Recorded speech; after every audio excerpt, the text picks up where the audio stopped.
Thanks. Good evening, everyone. Welcome to the December edition of the My Million Year Monthly Speaker Series. I'm your host, Bryant, and joining me again is my co-host, Ed. We're both life coaches, and our goal is to help our community members realize and achieve their dreams. Now, December brings us the winter holidays, among them Hanukkah, Christmas, Kwanzaa, and I hope that wherever you are, you're able to spend time with your loved ones. Winding down the year means reflecting on the past, and that means the last 12 crazy months of pandemic. But as the last day of the year approaches, it's also a time to think ahead to the future. Despite the limitations of living in a COVID world, we've made progress in science and technology.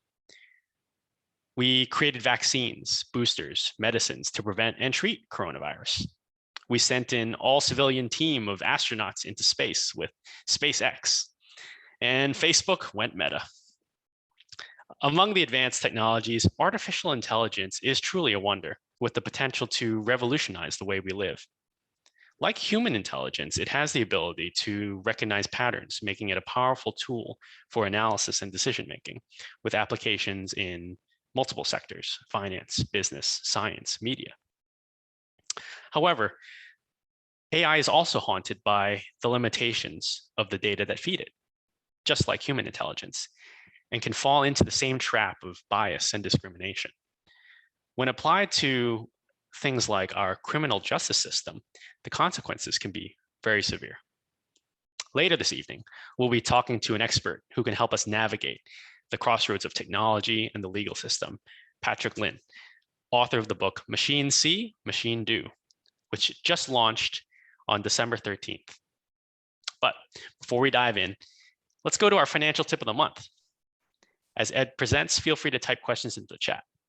Ed, take it away. All right, thanks, Bryant.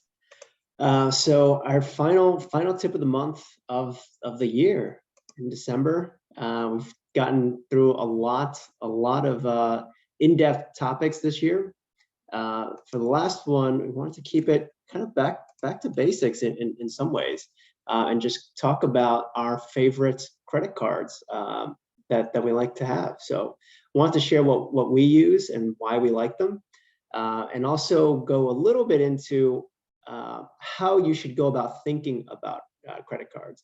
I think, you hear a lot about, well, you get X% back and you have all these different travel benefits, but there's always some kind of fee associated with it. So helping you think through whether or not it's actually worth it for you. So to start off, we picked 4 cards that kind of run the gamut of different types of categories of purchases and why we like them. The first is the Citi Double Cash card, which I think of as the bread and butter card. Everyone should have this card because it gives you a baseline 2% back on all purchases, and it's 0 fee. So this is a great card. It does require sometimes a higher credit score to be able to get this card, but if you can get it, highly recommend this card. If you do nothing else from this, like learn nothing else from this session, just get that card and you'll probably be okay, because 2% back is quite generous, and it works on all things. So that's the first card. If you want to start getting a little bit more advanced and opening up multiple credit cards, another one that I recommend if you buy a lot of groceries, especially as you start getting a family and start buying groceries for multiple people in a family, the American Express Blue Cash Preferred card is a 6% back card on groceries, which is quite high. This does come with a fee, and I'll use this as an example in the next slide as an example of whether or not it makes sense for you. So there is a $95 fee associated with this card, but it could be worth it for you if you buy groceries on a regular basis. The next is the Wells Fargo Propel card. So there are so many travel cards out there, a lot that give you a lot of different benefits from, lounge access, and that gives you some kind of Uber credit and all this other stuff. But it usually comes with like a $300 to $500 fee, and that usually makes it not worth it, especially when there's a card like this out there to compare it against. So this card is good for travel and streaming and restaurants. And you get 3% cash back on this one. Also a 0% fee card. I would say, or a $0 fee card. The only downside that I would say about this card is that, sorry, Brian, it is American Express, so it's not necessarily accepted everywhere, especially internationally. So that is the downside of this card, is that it may not be accepted everywhere, especially if you're using it a lot for travel. But for restaurants and things domestically, Amex is pretty widely accepted. And then the last card is the Discover It card, which is probably a lesser known card, but it has a 5% cash back, but on a quarterly schedule. So depending on what time of the year it is, you can get 5% cash back on this card, and it's also a $0 fee card. So these are basically the ones that I use. I keep the Citi Double Cash, the American Express, and the Wells Fargo card all in my wallet at any given time, depending on what the transaction is. That's what I'll use. And then if depending on the time of year, I use the Discover It card. The Amazon piece of the Discover It card is quite good when it gets time for the holidays. And you could also just buy gift cards on Amazon and just have Amazon credit for the whole year and essentially get 5% back on all of your Amazon purchases, which is actually what I use it for. Any questions on any of these 4 cards, or any other cards you would recommend as part of your repertoire of cashback cards or cards with benefits?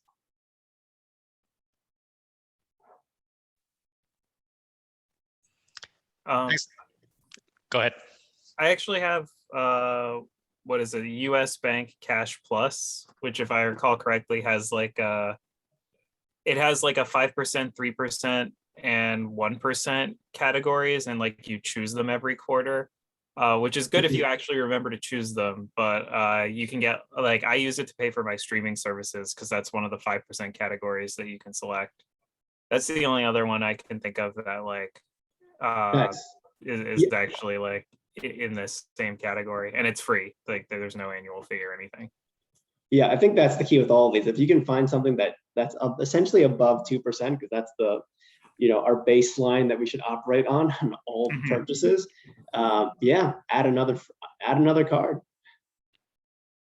Exactly. Just remember to pay off your bills in full. That's Yes. Just remember to keep track of paying them off. But otherwise, yeah. Set it on an auto pay. Don't buy things you can't afford. And Yes. it should take care of itself. And then just put all your purchases on these cards and reap the benefits. Absolutely. Yeah. So, I wanted to go through a quick example of whether or not one of these cards is worth it. And, I'm using the American Express card as an example here. So if let's say you spend $40 a year on groceries. Groceries is a fairly predictable thing. It's not quite as predictable as maybe streaming services, but you can kind of estimate how much you typically spend per year on groceries. So let's say it's $40 a year, 52 weeks in a year. You spend a little over $2,000 on groceries. So with the 6% back, you essentially get $125. But the cost of the card is $95. So you still get $30 back. So that seems like a pretty good deal. Why not get $30 back if you can? So should you get the American Express card? The answer in this case, if you only spend $40, is actually no, because the opportunity cost, everything you need to always compare against is that 2% cashback card, at least. If you're thinking about those travel benefits and maybe you can get 5% back, you have to compare it against the Wells Fargo card, because you can get 3% back for free on that card. So in this case, on groceries, we compare it against the Citi card. So with the Citi card, there's no fee. So on that same $2,080, you get $42 back. So it's a little bit better than this American Express card if you spend only $40 a week. So the other thing that you can think about is, if you really want to get technical, is the lost time in the market. So instead of paying that $95 up front, you could have invested that $95 on the Amex card, and maybe if you gain 6% in the market at the end of the year, that would have been worth roughly $6. So it's another piece to think about. So think about those kinds of things, especially when you start thinking about cards that have like a $500 cost, which is quite steep up front. Think about those kinds of trade-offs and what you actually need to break even. So in this case, you need to spend about $50 a week to break even on choosing to have the American Express card versus the Citi card. When you do this kind of calculation on the travel cards, you'll find that the amount you need to spend on travel is like absurdly high. It's like $10,000. It's quite a high number. So when you think about whether or not it's worth it or not, really dig into how much you're actually going to spend on travel and restaurants before paying for one of these really expensive travel cards that have like a $500 fee, especially because it's going to be a recurring fee. So every year you're going to be paying $500, and if you're not really getting the full benefit of it, you really shouldn't have the card. Any questions on any of that? That makes sense, Ed. And thanks for the walkthrough and overview. I think that's sound advice. Always understand and make sure you can actually reap the benefits, of a card, no matter how attractive it is or how many, welcome bonus points they offer you. It's something we could explore in a later session. It's just kind of comparing the range of cards by different categories, and which cards seem to have the best offer. But always do that kind of mental math, that budgeting of do I spend enough to actually make it worth the fee. I think that's really good advice. Yeah. And always think back, you have to spend more, not just enough to make it worth the fee. It's got to be more than the next best alternative, which is often the Citi card. Or in the case of travel, it's this Propel card. Yep. Yeah, I do want to mention another card very briefly, the Chase Freedom card. Mm-hmm. The reason I recommend that card is that there are two versions. One is provide 5% reward on quarterly basis, just like a Discover card that you just mentioned.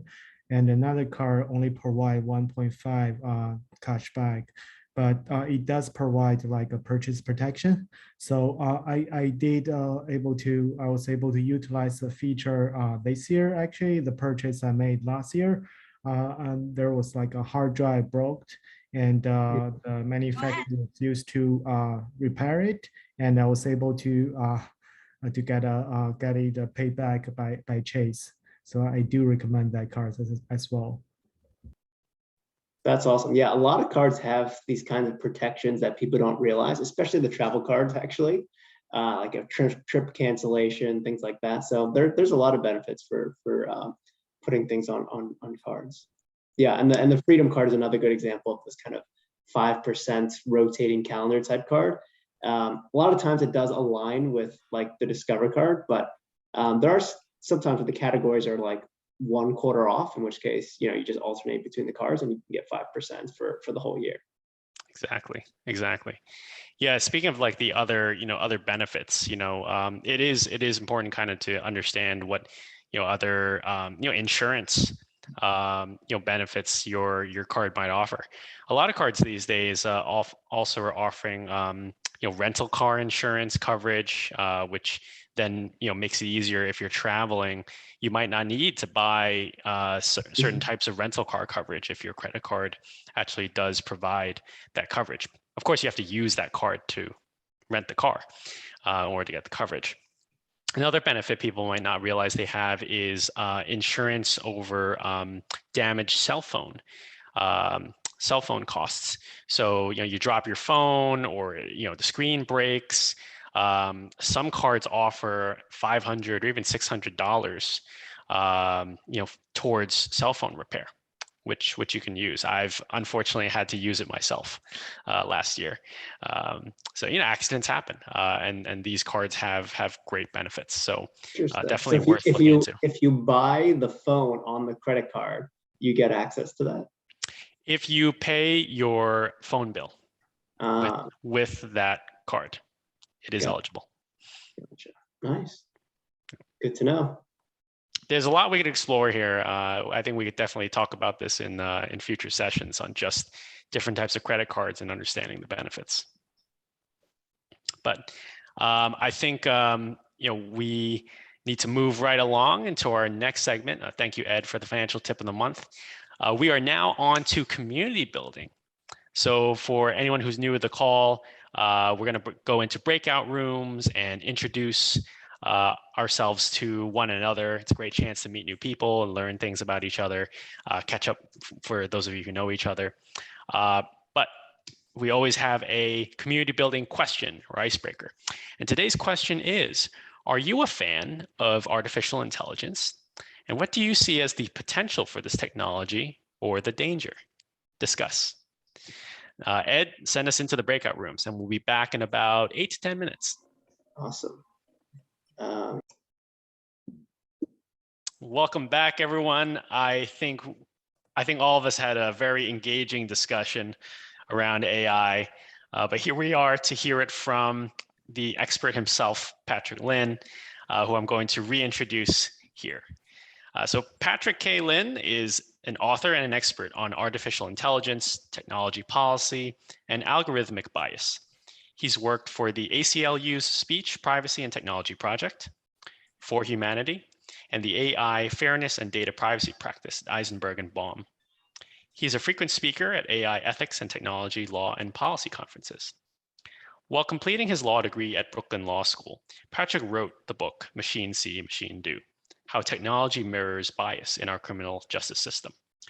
His book has received early praise from legal experts in the field, and we are very happy to introduce Patrick here upon the launch of his book.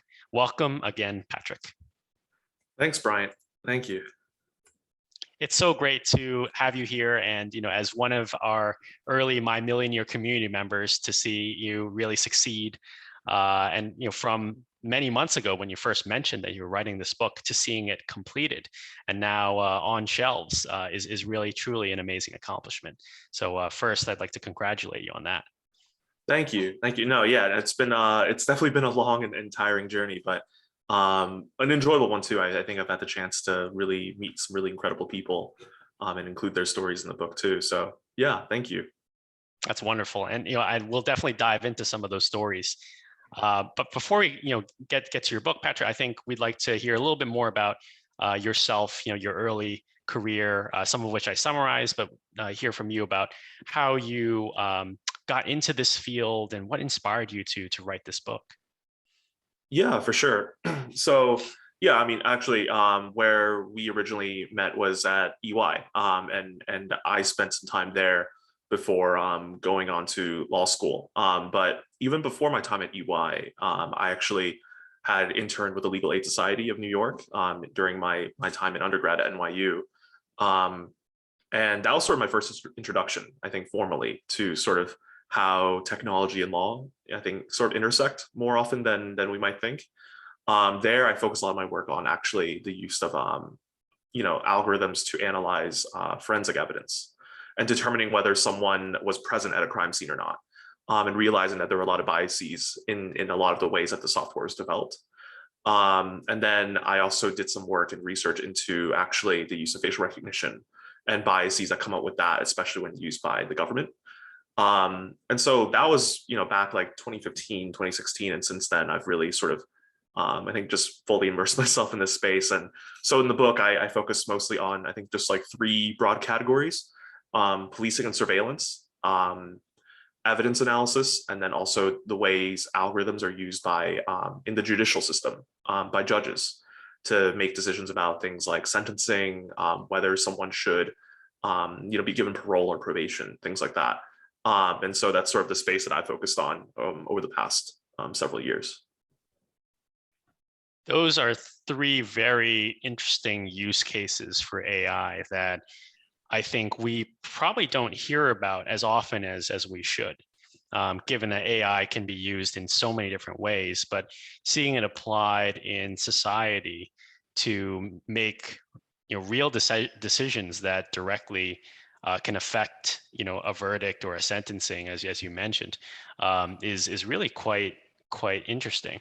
Maybe we could dive into each of those topics kind of one by one and explore what are the key messages that your book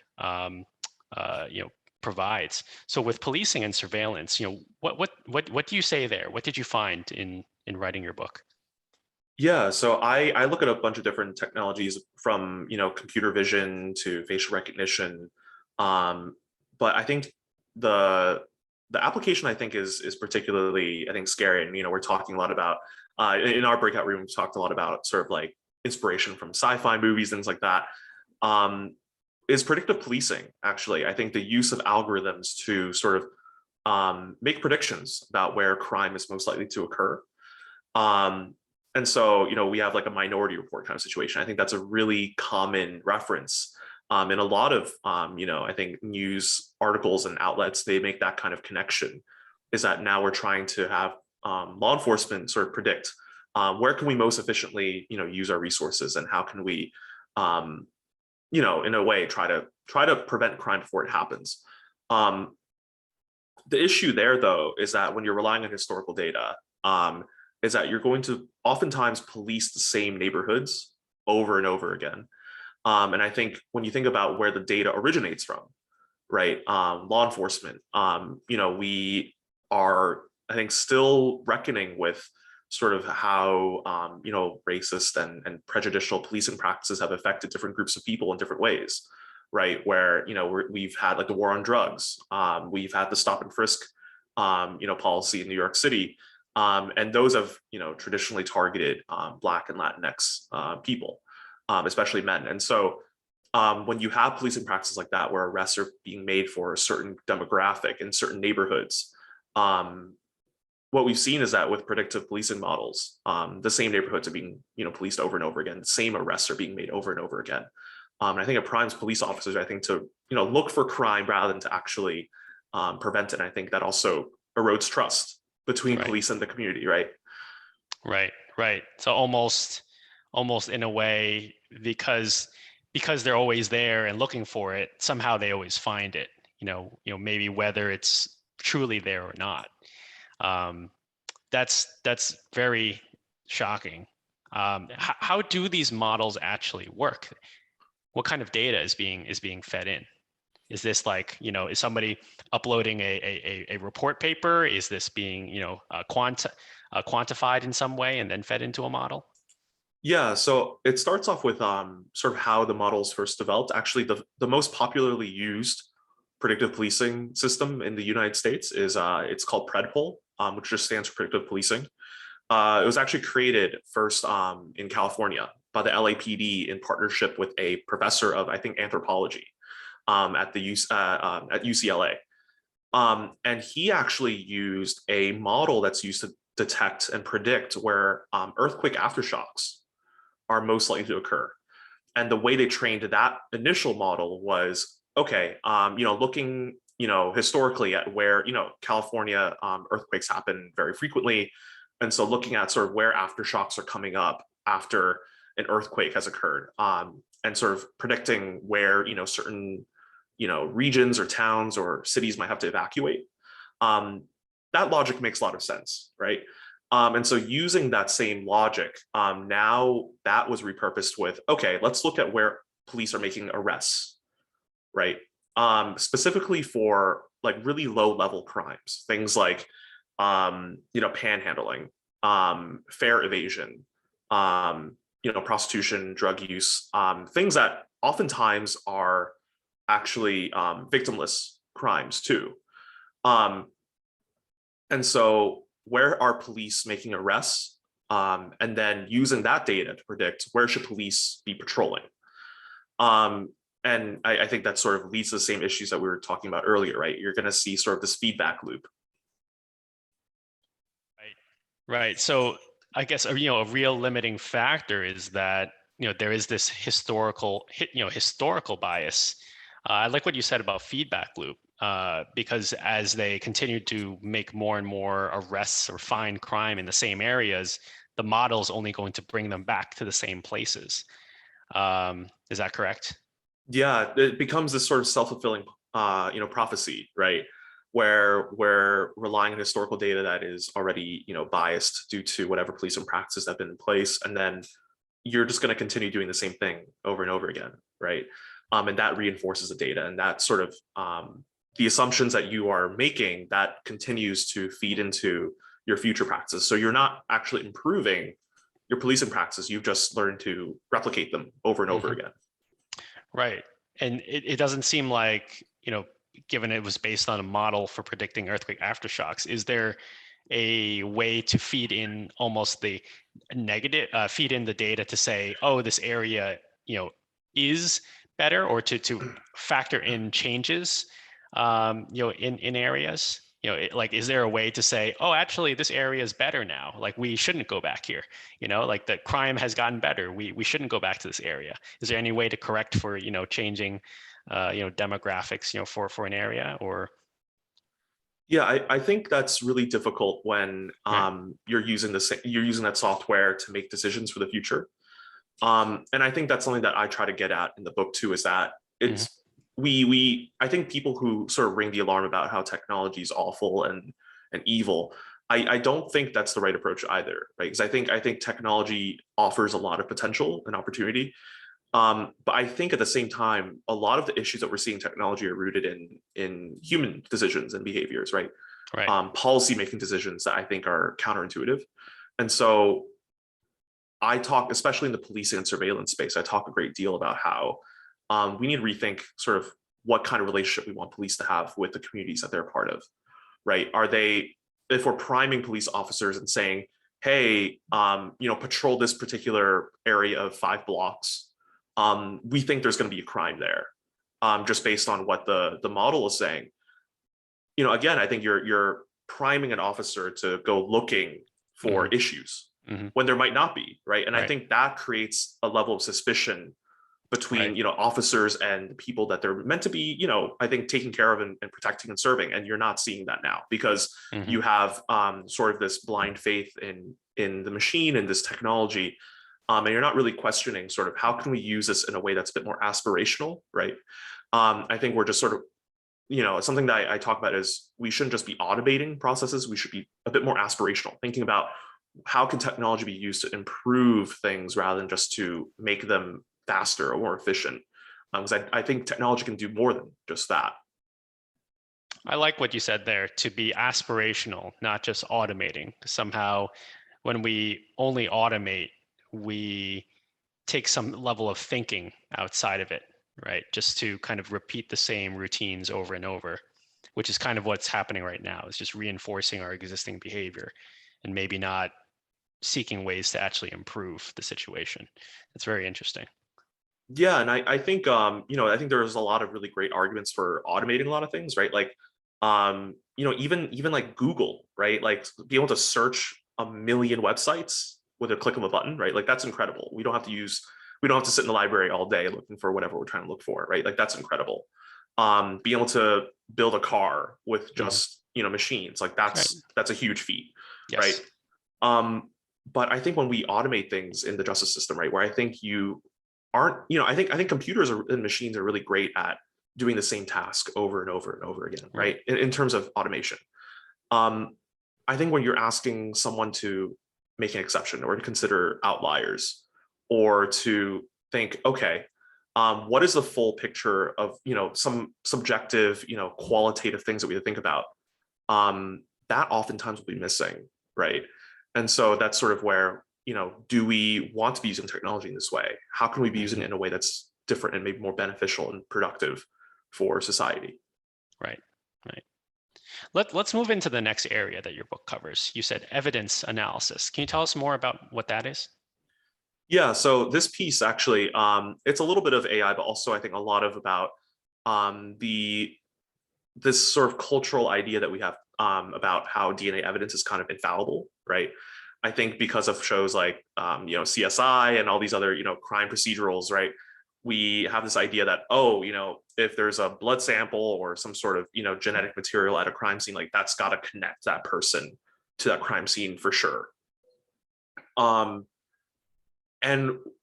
I think when we look a little bit deeper, it's a lot messier than that. And I think the Innocence Project, for example, which is like the leading legal public interest organization that exonerates people actually using DNA evidence.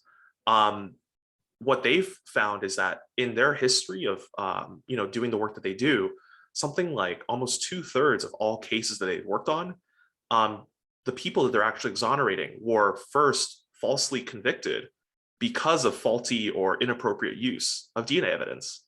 And so what we're seeing is that either through the use of algorithms that are either biased against certain genetic samples, or the way that lab technicians are sort of trained to like look for certain patterns, we're seeing biases pop up, right? And so when a prosecutor says we're looking for a particular criminal and we're really sure that they're in the sample, that can oftentimes prime a lab technician to think, oh, like I need to be able to produce the result that'll say that this person is in this sample.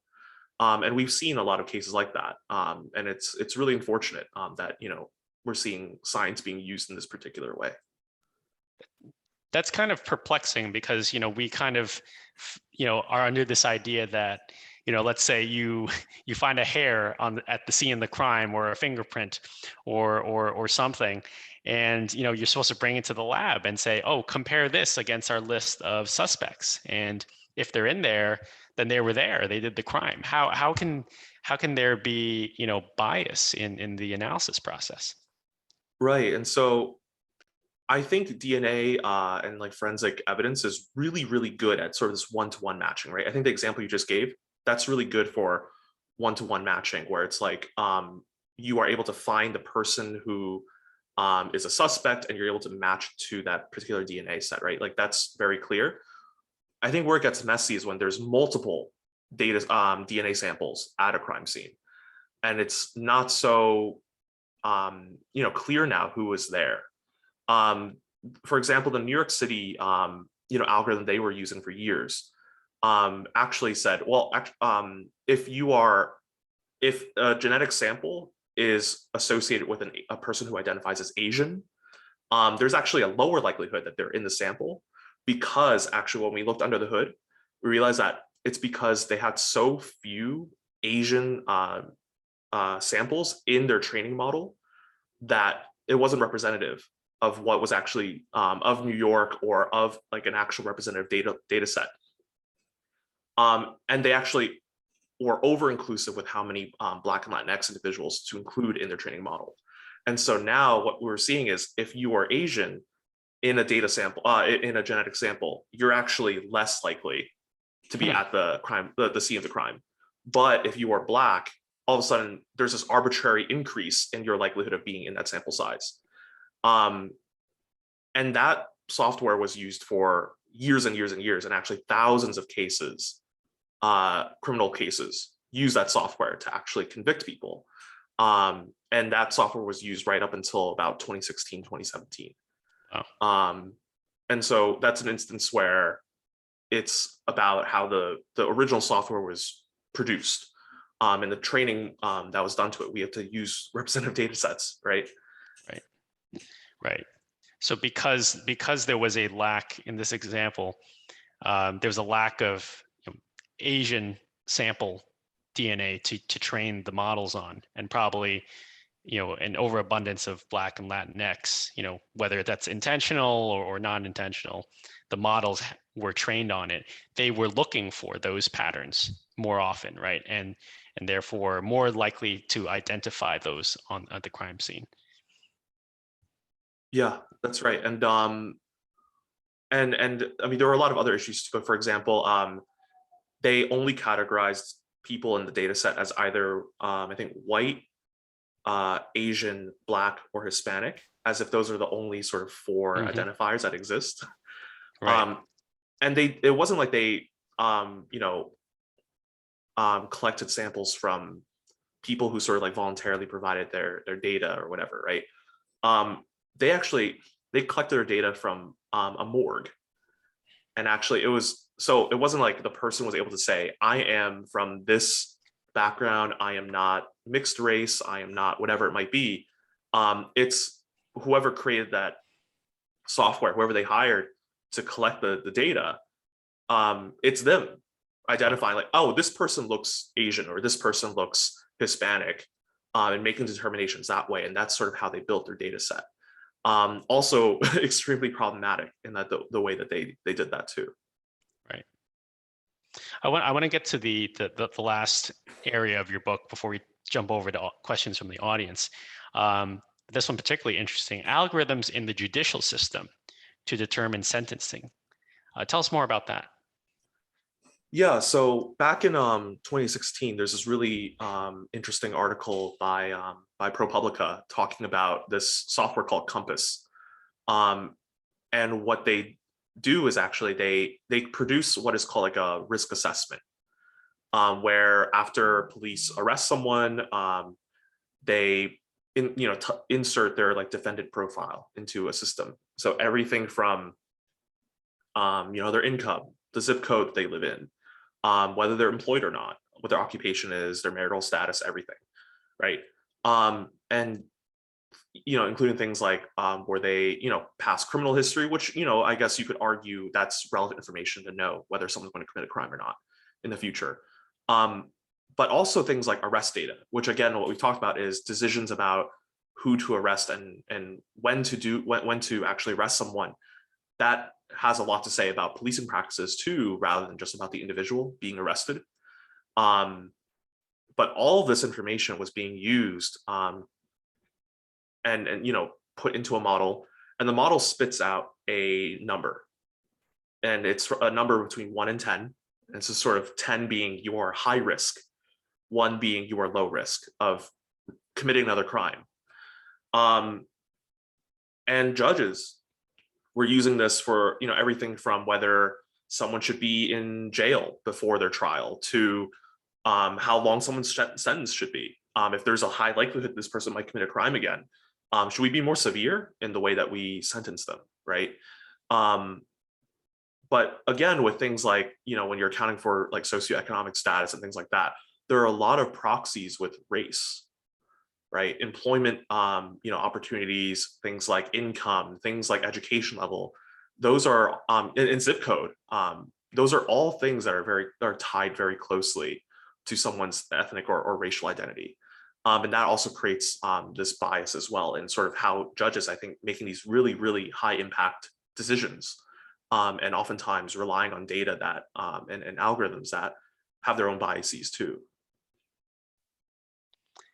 And the scoring mechanism itself, like I imagine they had to design the criteria for what a 1 is and what a 10 is, right? They would have had to determine what criteria fits that score. Like they had to design a scoring mechanism, and in designing that scoring mechanism, the person who created it is going to have some inherent bias as well, right? Right, sort of determining what weight to assign to different variables considered. That particular system was later revealed through different court documents to use essentially like a multivariable regression. So a relatively simple, mathematical equation. But the tricky thing there is that because it was produced by a private entity, right, a corporation, whenever anyone like a criminal defendant, right, someone who's trying to argue, hey, it wasn't me, or I'm actually trying to argue that I'm not guilty here, they actually have no way of checking the output or how they calculated it, because these corporations will say it's actually proprietary information. It's a trade secret. So we can't reveal anything more than just the output to you to. So now all of a sudden we have not just the criminal defendant and their attorney, their criminal defense attorney. The prosecutor doesn't even know how they arrived at that number. The judge doesn't know how they arrived at that number. And the public, we don't know how they arrived at that number. Right. And taxpayer money, these, people that we've elected, these people who are supposed to protect us and represent us, right? They are potentially putting people away without knowing sort of how did they arrive to this conclusion. Right. Why is it that this person is an 8 out of 10 for risk level and this person's a 2 out of 10? We actually have no way of knowing how they calculate it. And to this day, we still don't. And these systems are still being used in courts. Right. Right. I think I saw, I think, a related article, maybe it was related to that particular ProPublica article you cited, that was showing racial bias in these types of sentencing systems, where they were risk assessing in some of these examples, a young Black person versus, let's say, a middle-aged white man, to be of higher risk of committing another crime, when history after 10 years of time showed that the results were swapped. The Black person was believed to be higher risk and the white person not, but in reality the Black person did not commit another crime, but the white person actually had a history. Not clear whether that data was part of the model, but that person had a criminal history, some priors, and still was rated lower risk than this young person who had no prior history. So it is very kind of shocking to hear, when I think probably a lot of people place faith in these models, believe them to be true or infallible sometimes, as you mentioned, for them to really be terribly wrong in a lot of cases. Absolutely. And I think the sort of, I think, tricky thing here too is that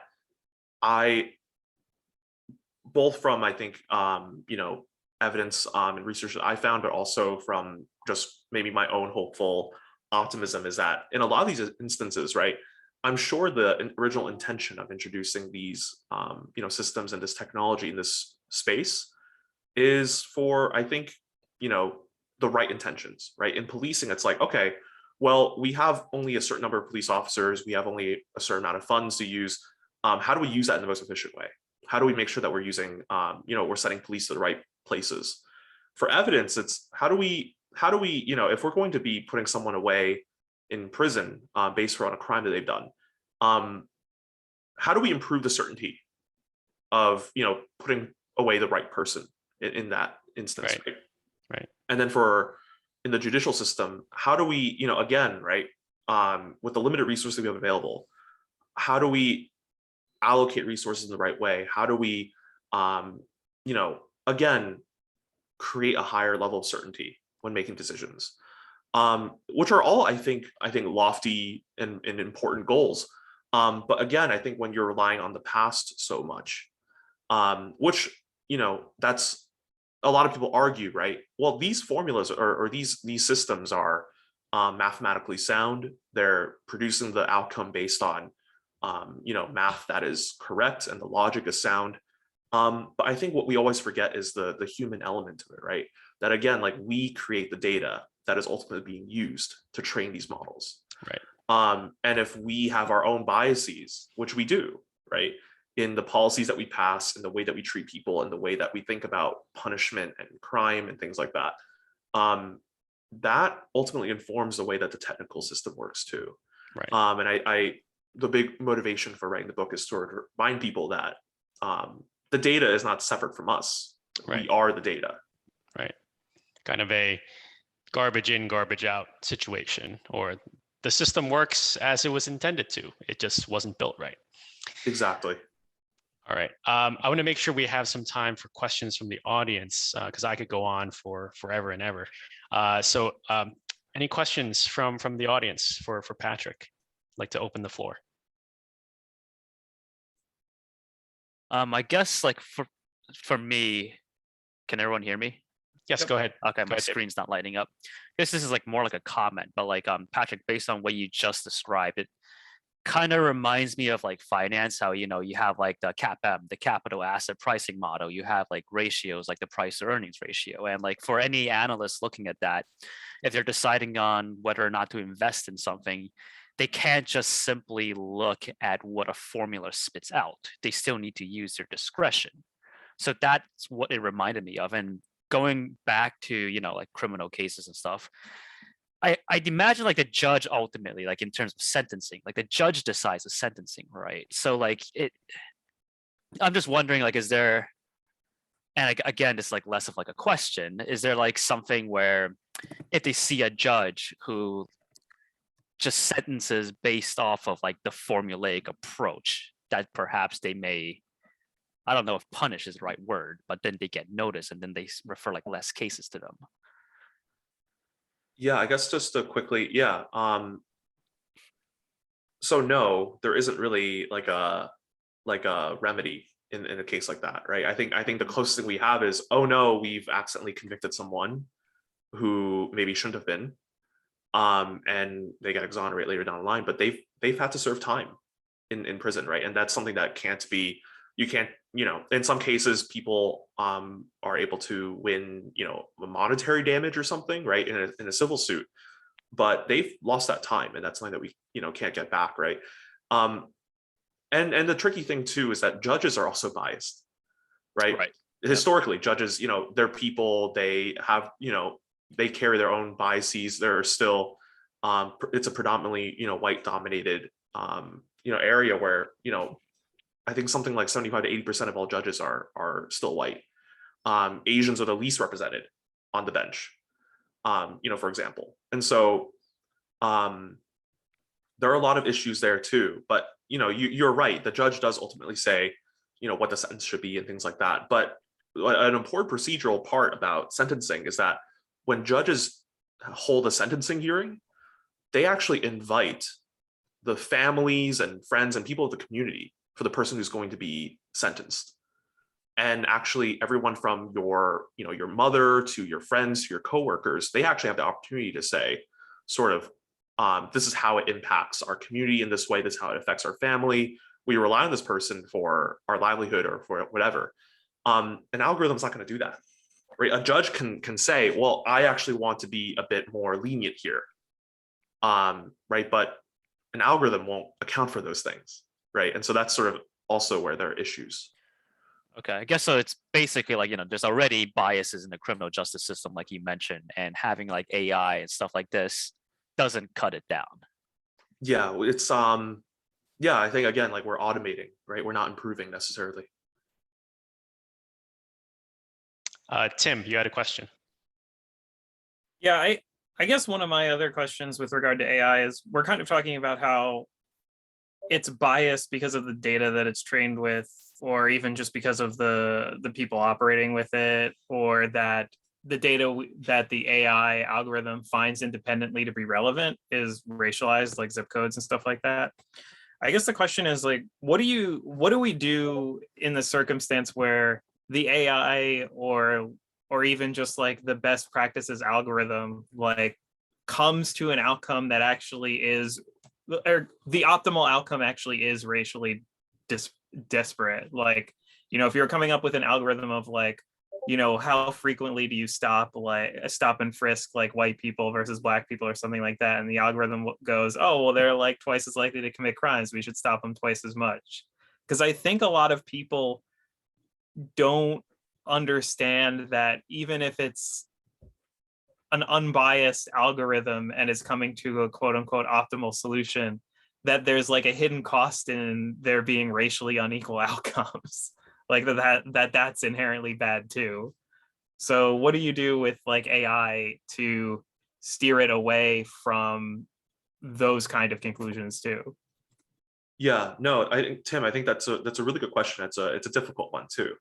I think again, that's something about, an algorithm can be mathematically sound, right? I think again, if we're relying on historical data, we can say, hey, it's applying the weights correctly, it's accounting for the variables that we're providing it. I think a racially disparate output, right, and assuming that the algorithm is working the way it's supposed to or whatever, I think that still requires us to think about how can our institutions operate differently to not result in these disparate outcomes, right? Then that's sort of what I've said is we can't just sort of say the technology is 100% at fault here, because at the end of the day, it's developed by people who have their own priorities, and our technology, I think, codifies those priorities and the way that we, if we choose to be punitive, right? If we want to punish people, the algorithm will do just that, right? And so I think we have to think about what role do our institutions play? What is the role of law enforcement? And why are we stopping certain groups of people more often than others?